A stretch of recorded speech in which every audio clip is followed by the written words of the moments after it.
que vous allez bien. Alors, dans cette vidéo, on va parler du fait d'être multipassionné. Qu'est-ce que c'est que d'être multipassionné? Être multipassionné, c'est avoir plusieurs passions, plusieurs intérêts qui n'ont rien à voir entre eux. Pourquoi j'ai voulu parler de ça? C'est parce que moi-même, je suis multipassionnée.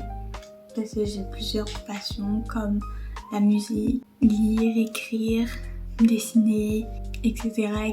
Je vais pas toutes les énumérer parce que ça va faire beaucoup. Alors, comment savoir si vous êtes multipassionné? Donc les signes que vous pouvez être multipassionné, c'est avoir une forte curiosité, vouloir toujours en apprendre plus, le changement d'intérêt ou de passion.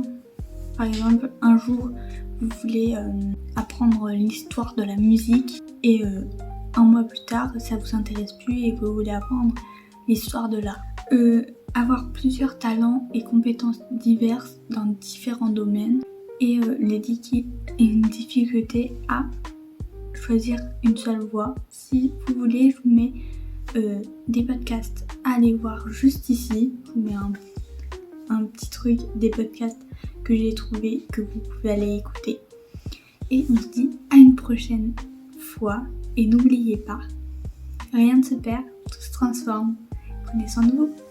J'ai mis 28 ans de ma vie à comprendre que c'était pas anormal d'aimer toucher à plein de choses, que c'était pas anormal d'être attiré par plein de domaines super différents, que c'était pas anormal non plus de m'intéresser profondément et intensément à quelque chose et puis de vouloir passer à autre chose ensuite. Et puis d'avoir eu l'impression toute ma vie que je ne terminais rien et que j'accomplissais rien. En réalité, ça porte plusieurs noms. On l'appelle la malédiction de De Vinci ou encore de la multipotentialité.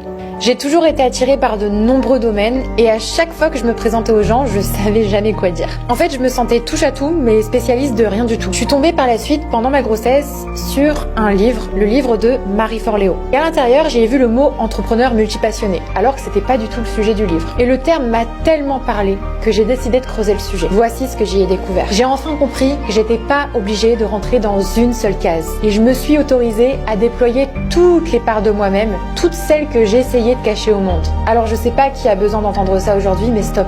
La réalité, c'est qu'il y a personne d'autre que toi-même qui peut être toi-même.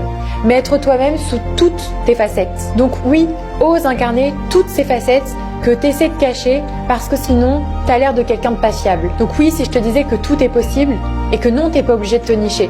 La niche, c'est toi, bordel. Donc si t'as envie d'en savoir plus sur ce sujet et de savoir comment te servir de ta multipotentialité comme un putain de super pouvoir, eh ben t'es au bon endroit ici.